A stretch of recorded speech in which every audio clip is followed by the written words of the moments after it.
workshop, together with Janelle's podcast, I think is a really, really good grounding if you're struggling a little bit to get back into momentum. All right, guys. Well, we're going to bring in a crew, and then we are ready to rock and roll. So let's do this. All right. I'm freaking pumped as well. Maybe it's because I got a haircut. I don't know. Let's go. I'm noticing a lot of energy bars appearing at the supermarkets. Are they good, bad, or otherwise? Okay, so this is a really good question. And g'day, Instagram. So I'm noticing a lot of energy bars at the supermarket. Are they good, bad, or indifferent? Well, here's the thing about what energy is basically calories. Okay, not basically calories. Energy is calories. So when we talk about what are calories, you can't pick a calorie up. Just it's the same as a centimeter or a pound or a kilogram, right? All a calorie actually is a way to measure the amount of energy in something. And most of us want to measure the energy that's in our food, right? And so when we ask ourselves, I'm seeing energy bars, do you think you would want to eat an energy bar? Would this be a good thing if weight loss is your goal? Maybe as a quick snack, but an energy bar is very different to a protein bar. So if you want to know whether something is a good protein bar or not, it's very simple. You grab the packet and you look at the bar and you look how many calories are in it. And then you chop off the last number. And when you chop off the last number, you want there to be the same. For example, 200 calories. When we chop off that last number, we need to see at least 20 grams of protein in that to call it a protein bar. Let's just say we go into the shopping center and we pick up a random bar like I recently did when I was Portugal. I can't read all of the writing, but I can look at the calories and I can look at that something that sounds like protein. Hey, Rel. And what I do is I go calories, 150. Okay, chop off the last number, 15. I need this bar to have at least 15 grams of protein in it to call it a protein bar. If it doesn't, it's probably just an energy bar. Now, to those of you that are in Australia, I'll give you a great example. One of my favorite bars is the Bar Counter bar. Do you guys know the Bar Counter bar? Right? The Bar Counter bar, super tasty. The challenge with it is that most of them in that range, I'm assuming they still sell them, the range has energy bars and fiber bars and all these different types of bars. It's only the pink one that you want. The pink one is the only one that meets our protein requirements. Okay? Now, a person who's an athlete or someone like Nick or Terry that's doing long runs, they're going to want those extra calories. But for most of us, we don't want the extra calories. So for the most part, we should be playing the rule of 10 to 1 in terms of energy to protein ratio, if that makes sense. Okay, what is Karina saying here? My son was saying if they have collagen, it cancels the protein. Okay, this is a good question, Karina. So, and guys and girls, if you have questions and you want to ask the bloody questions, just ask them into the comments and I'll answer them. So Karina is asking, oh, my son was saying if they have collagen, it cancels the protein. No, it doesn't cancel the protein. Collagen is a type of protein, okay? So all proteins, all they are, if you just want a very simple understanding, all proteins actually are is amino acids that are basically glued together in long forms, right? Think of chains of amino acids. That's all they are, okay? That's how you know something is a protein. Okay, so if we chop those things in our belly, all of the proteins break down into amino acids. So any protein, regardless if it's collagen, whey protein, beef protein, vegetable protein, they all break down into these amino acids in our belly. So what's the difference between different protein origins or different protein sources? Well, some proteins are considered complete. And what that means is that they contain all of the essential amino acids that a human needs to build muscle and survive. Collagen is a very incomplete protein. It lacks substantially. If you were to rank collagen in a list of the most complete sources of protein, collagen ranks down the bottom. That doesn't mean that it doesn't count as a protein or that it cancels each other out. It just means that it doesn't have all of the amino acids that are required to build muscle and function well. Having said that, it's still going to contribute protein to the total protein amount. Okay? So it's not that it's bad. For me, I just don't supplement, for example, with collagen because it's incomplete. I want a protein like whey that gives me the full spectrum of the amino acids that I need. So, for example, the tastiest bar that I have come across, I can't remember what they're called. They're a Canadian bar. They're kind of like marshmallowy on the inside. They taste so good, nice and spongy, nice and soft, unlike the kind of more crunchy protein bars, but it's based on collagen. And so I just don't have it. So whenever everyone says, what about the protein drinks, right? If your drink is mostly a collagen-based drink and you're using that to try to hit your protein targets, for me, I would prefer that you're getting it from either meat or whey protein isolate, which are the best forms, okay? But if you're eating a variety of different proteins, this is not a bad thing. So hopefully that's a nice, complete answer for you guys. When you enter coffee into MyFitnessPal, it says that it's 0 calories. How can that be? Okay, so good question.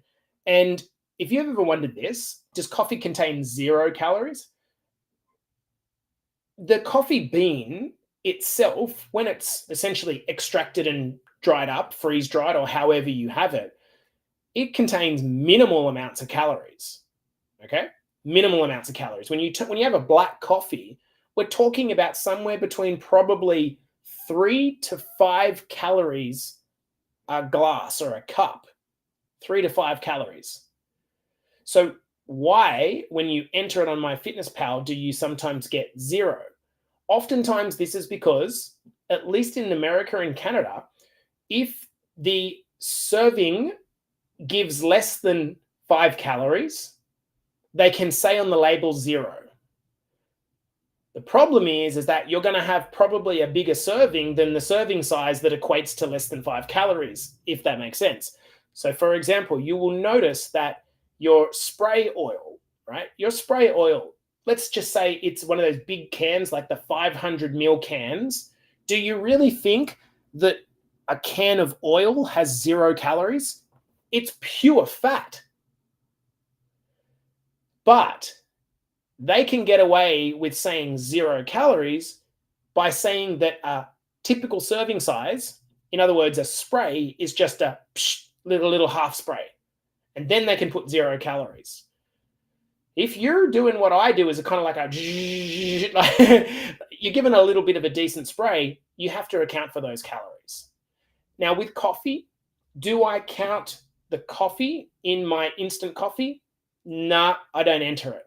Because a Nescafe or one that we'd have as an Aussie, it's generally 2 to 3 calories. It's not even worth my time entering it. Having said that, the milk that goes with the coffee definitely makes a big deal.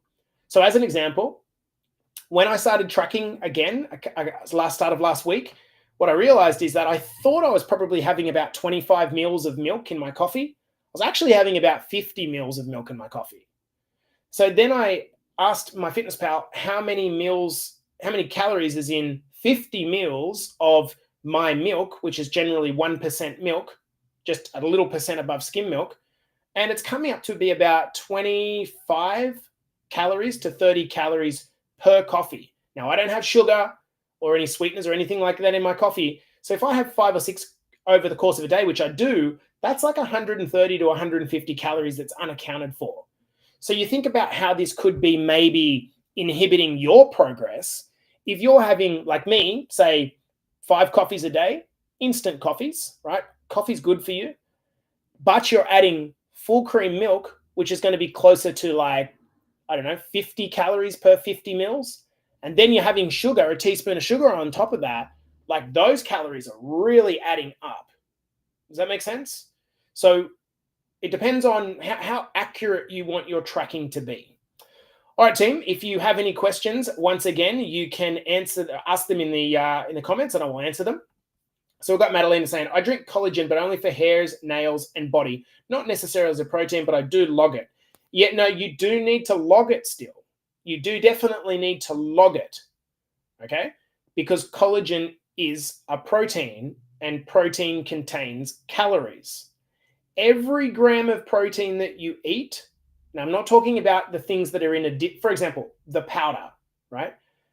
In a 30-gram scoop of powder, which is typically what you get, about 25 of that, 25 grams will be protein. So that basically means every gram of protein is 4 calories. That's just something you will learn over time. Every gram of protein is 4 calories. So if something has 25 grams of protein in it, you know at minimum that's going to be 25 grams times 4 calories per gram, which is 100 calories. So your protein powder in the morning, protein powder is good for you, but it's still going to contain at least 100 calories if it's got 25 grams of protein in it, because every gram of protein is 4 calories.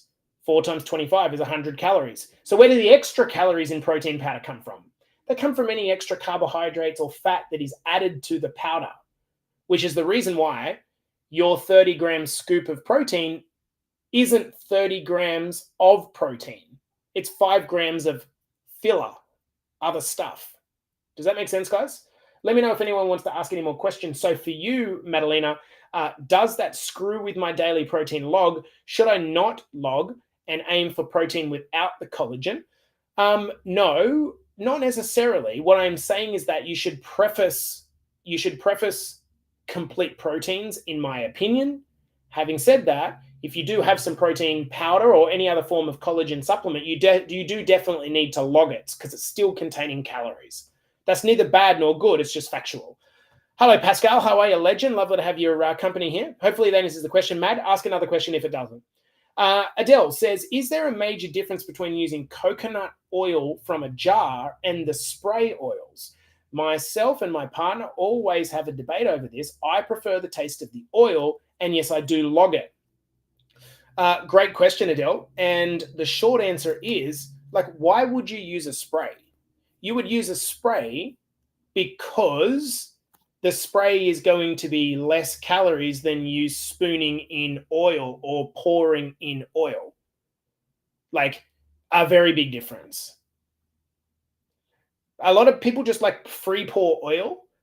I did a reel recently where I showed the amount of, if you're taking a 30 mil teaspoon, 30 mil scoop of olive oil, that's I think it's around 300 calories offhand. That's a lot of calories for something really, really small. So the problem with taking it from a jar is that naturally you're kind of going to for you to get the same amount as from a spray, you're going to be taking a tiny little amount, Adele. Does that make sense? You're going to be needing a very, very small scoop, because once it's filled with air, right, that's obviously diluting the total amount that you use. So if it tastes better, go for it. But I would be making sure that it's a very small amount. Otherwise, you're just adding calories. So unless you just fucking love the taste of coconut oil, oh my God, I love my oil, it's so good, well then it's just a bunch of extra calories. And if you're not accounting for it, that's definitely going to impact your results. Definitely. All right, team. So we've got a question coming in here. So Kylie says, sometimes I'm not sore after the gym, and sometimes I am. For the times I am not, should I go up in weight for my next session? Kylie says, I hope that makes sense. This is a bloody great question. And the reason it's a great question is everyone thinks they need to be really, really super duper sore to have had a good workout. Listen, if the primary metric that you're chasing is soreness, your mind's in the wrong place, okay? There's a fine line between creating soreness. Now, especially when you're new.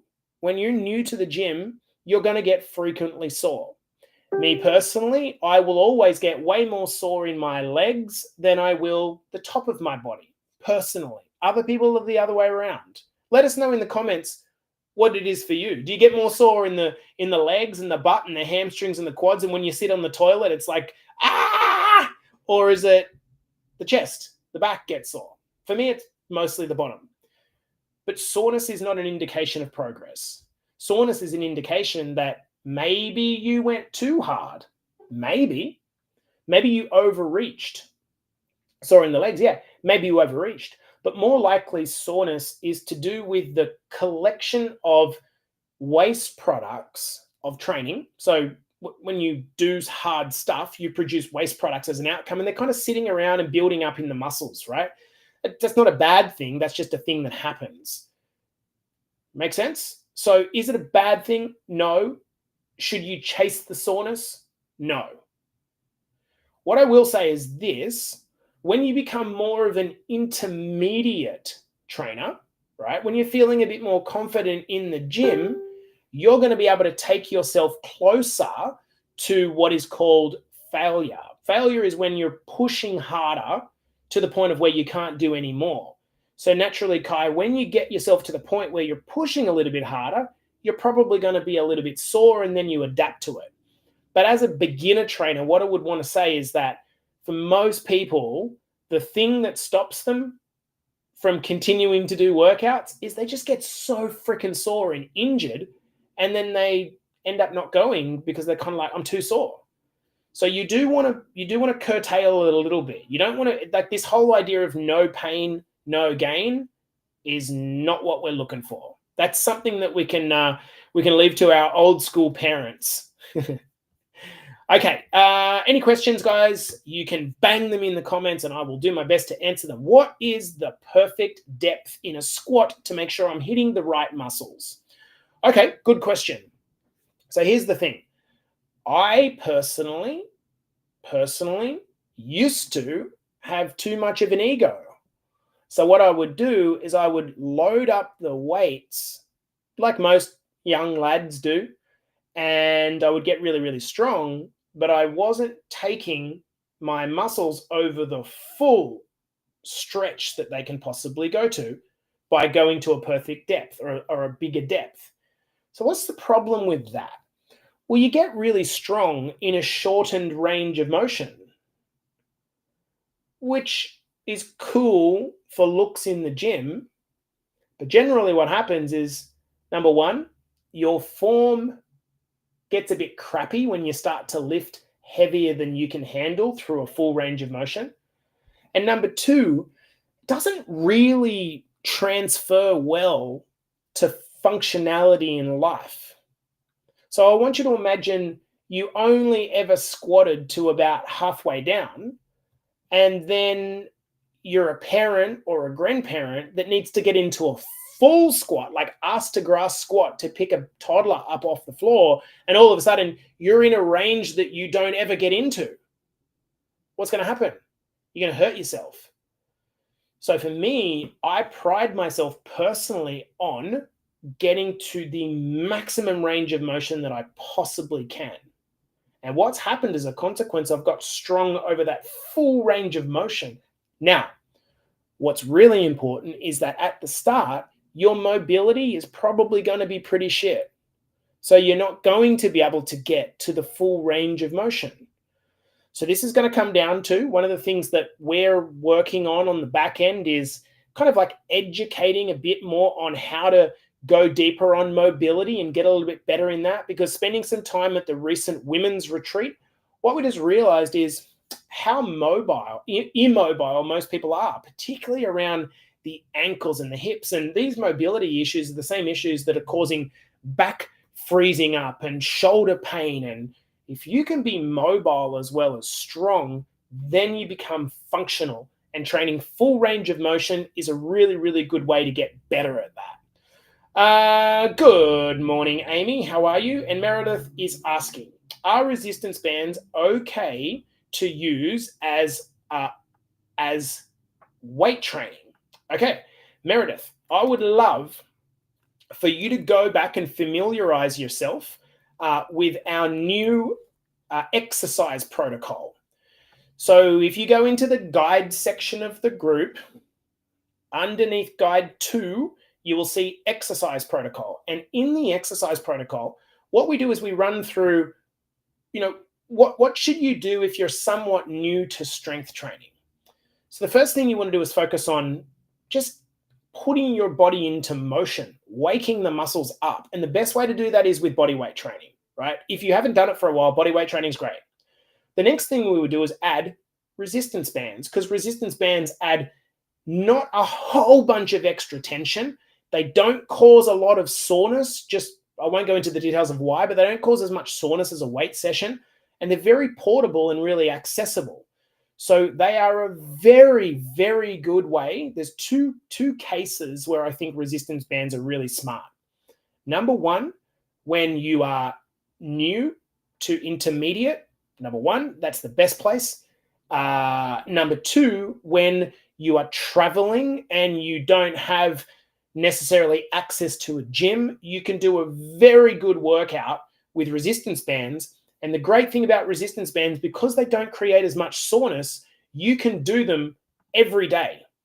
You can do them pretty much you could do a 20-minute resistance band session every day and get great results. Get really great results. At a certain point in time, you're probably going to need to lift the tension a little bit. That's probably the big thing. You're probably not going to be able to do that forever because you're just not going to get enough tension out of it long term. But certainly at the start, absolutely good. Great. All right. I've been in the program for 4 weeks now, but I only lost 1 kilo. I'm eating healthy. It's super frustrating. Do I need to change anything? Yeah. So this is a really, really great and probably very, very common question. Okay. So just so you know, if you're feeling a little bit like that, whether you're in Better Body Academy or you're doing your own thing, if you're feeling like, oh my God, my progress feels a little bit slow, what's going on? Don't automatically think I'm doing something wrong, right? Because I think that's conditioning you to be good girl, good boy, bad boy. I don't really think that's a paradigm that you need to get into. But you might be missing something. Now, I think that we see transformations on social media and we've conditioned ourselves to expect that you should be losing like 2 kilos a week, right? Like how come I'm not losing 2 kilos a week? The reality is you shouldn't be losing 2 kilos a week if you're only got 10, 15 kilos to lose. You can't. That's not expected.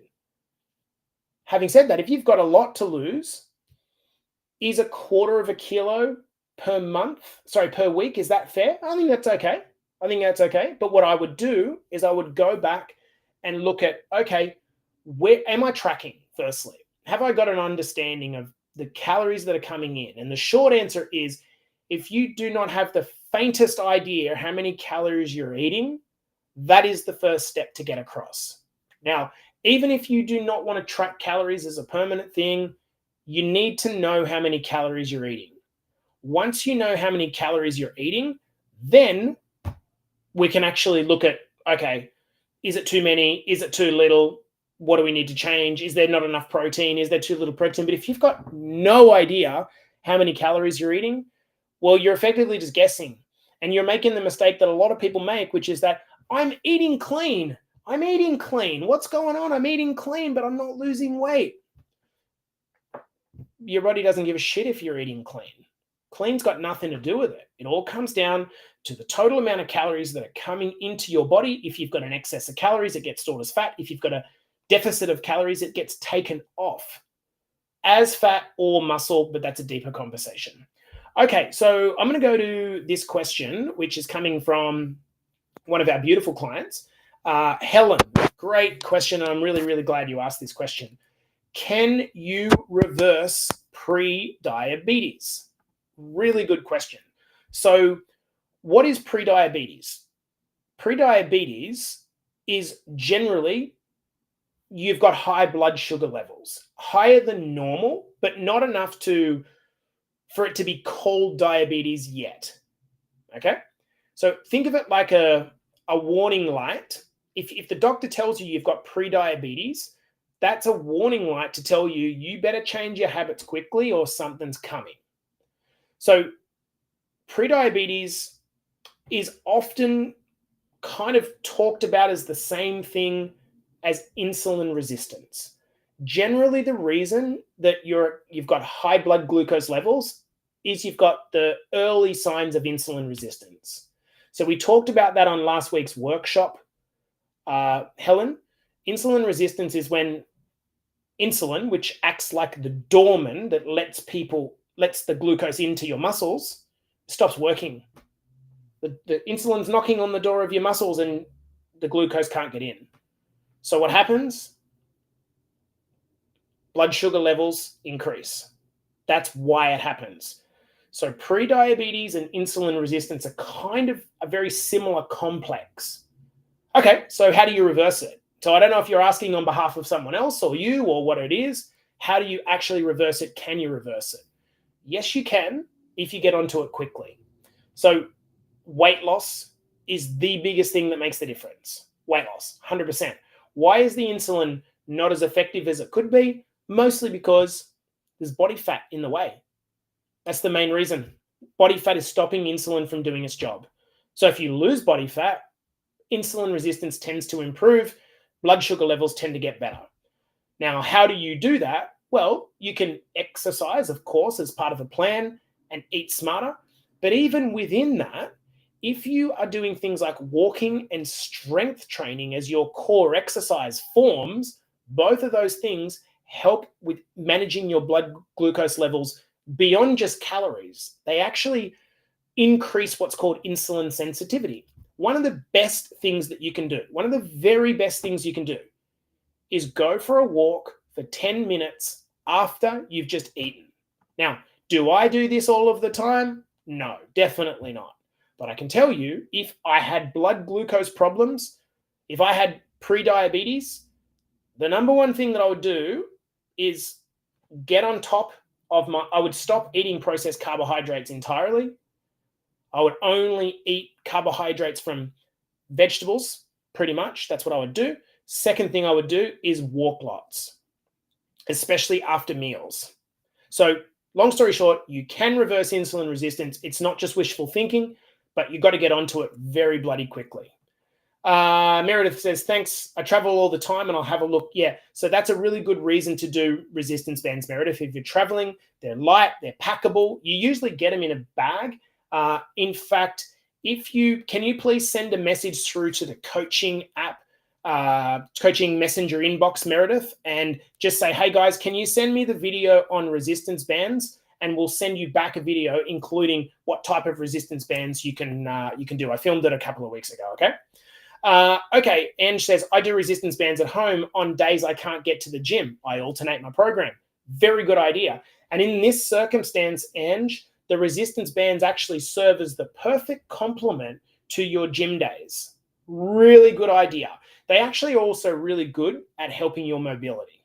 Okay, Amy. Now, Amy's got a great question. And first of all, I bloody love Amy because she's been with us for like 23 years.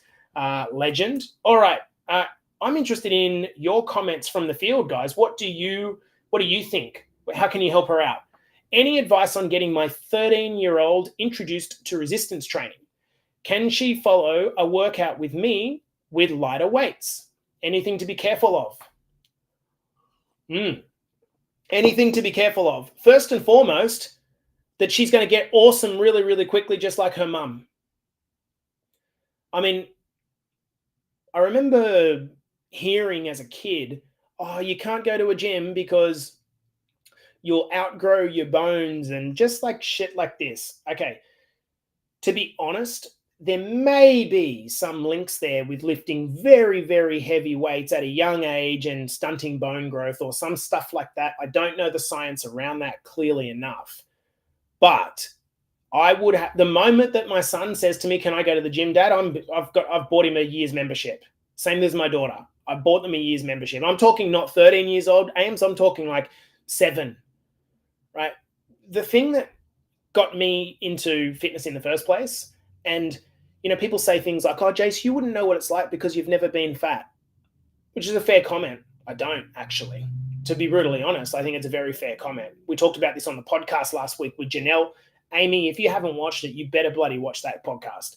Anyway, she said, like, her upbringing was very different.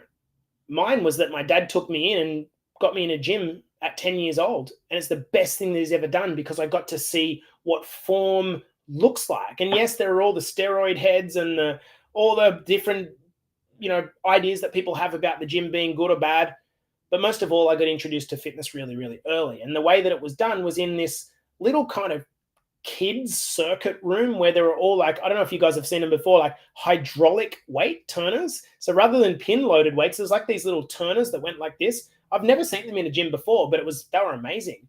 In your case, like parents always say, they always think like, what should I tell? What should I do? What should I tell my kids?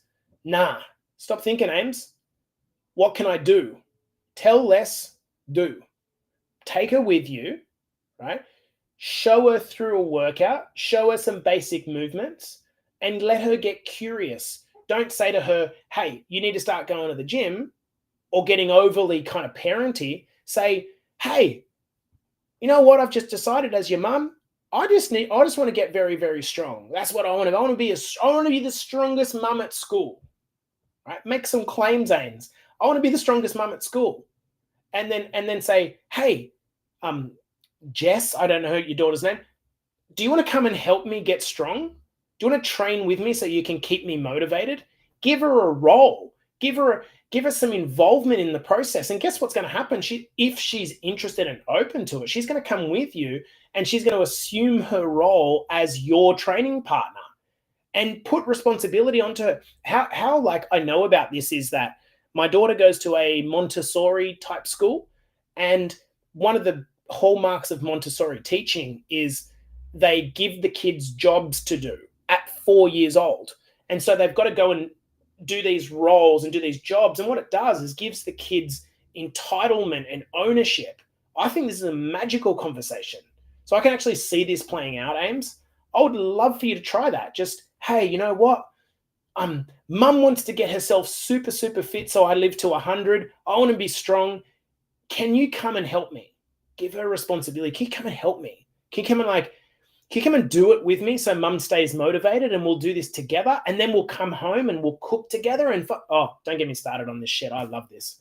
Karina says, so my older boys, 19 and 17, are at the gym.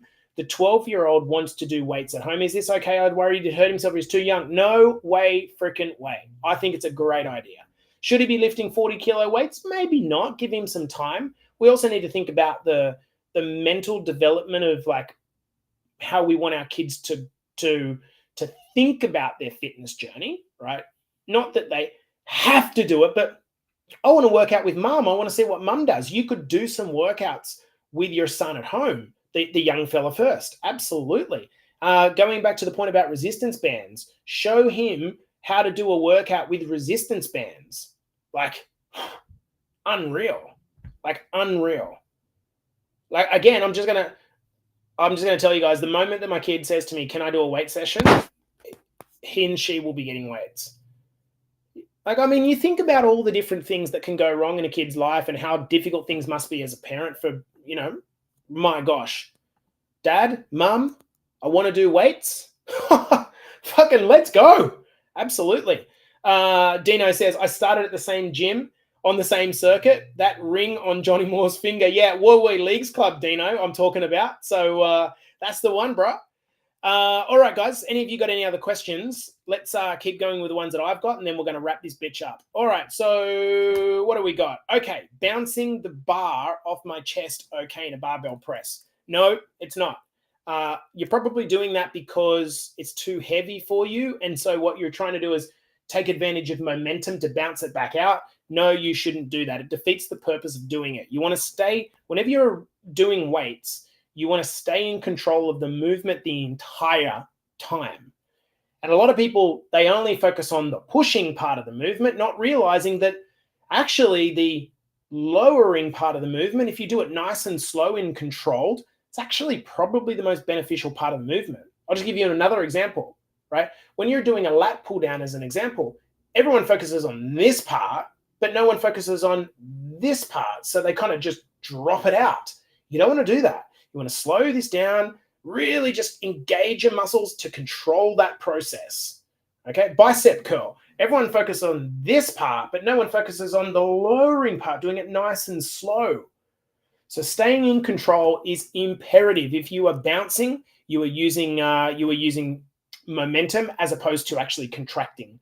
All right, last couple of questions. Are homemade fries better than regular fries you get in a restaurant? Well, they can be. They definitely can be. That's going to depend on how you cook them. So I am a huge advocate of homemade fries. What I personally do, I mean, it's not rocket science. You just cut up a potato or a sweet potato. You give them a spray oil. You throw them in the air fryer. That's what I do. I think that's an absolute wicked. So if you look at nearly all of my meals, what you want to do, we call it the rule of thirds. Okay, we want to have a protein portion.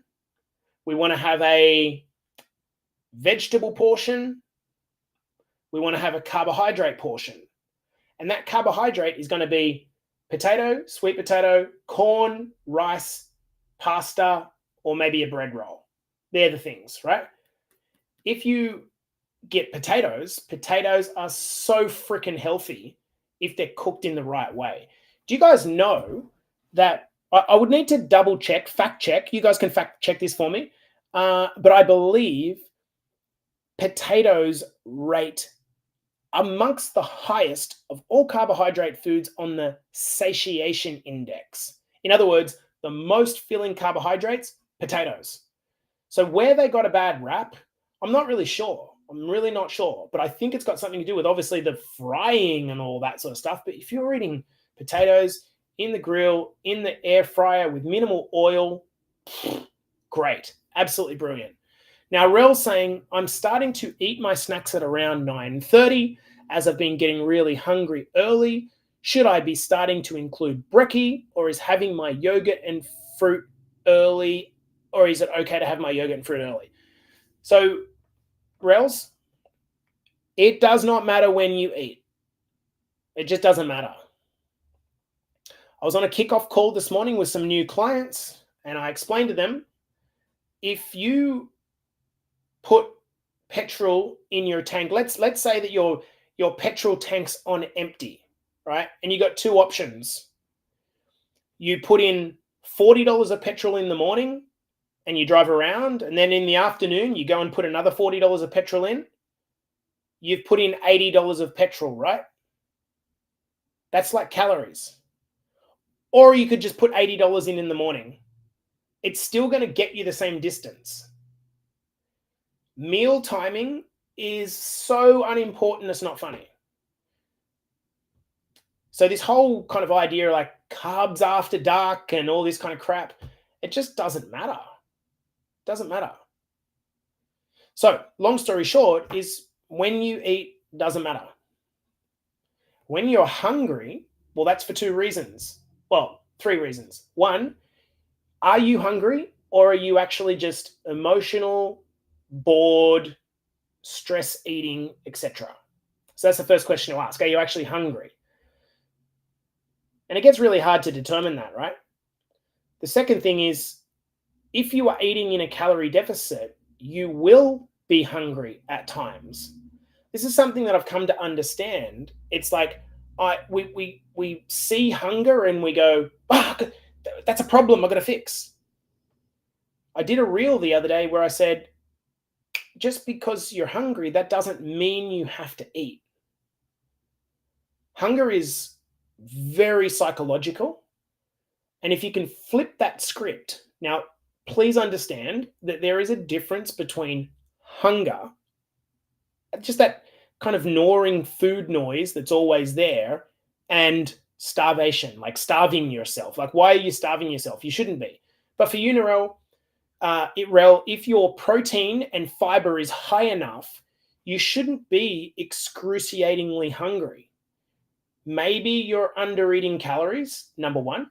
Maybe you've increased your exercise, number two. That's a good thing. So your demand for more fuel is obvious. Maybe you're not eating enough protein. Maybe you're stressed, underslept, tired, or bored. That's why you're looking for their extra snack later. So kind of just ask yourselves those few questions. When you eat is just not an issue at all. All right, guys. If you have any final questions, I'm happy to answer them before I duck out of here. What do we got? Lucky to have the potato farmer in the farmer. Yeah, exactly. In the family, sorry. Amy Monk's jealous. Yeah, this is me 100%. Yeah, you got it. All right, checking out for the questions across our groups. If you guys are watching on Instagram and you're wondering, like, who's he fucking talking to? We are live in our client groups. That's what's going down. All right, guys. Well, if there's nothing further, I didn't even like leaving with so many of you in here watching, but I'm going to do so because I've run out of questions. So that's a wrap from Q&A. Hopefully it's helpful. If you have any questions, you always can come in to the Messenger app, send a message through to our coaches, ask anything, and whatever you guys need, we're here for you. We appreciate you. Peace out, and we'll see you in the next one. Yeah.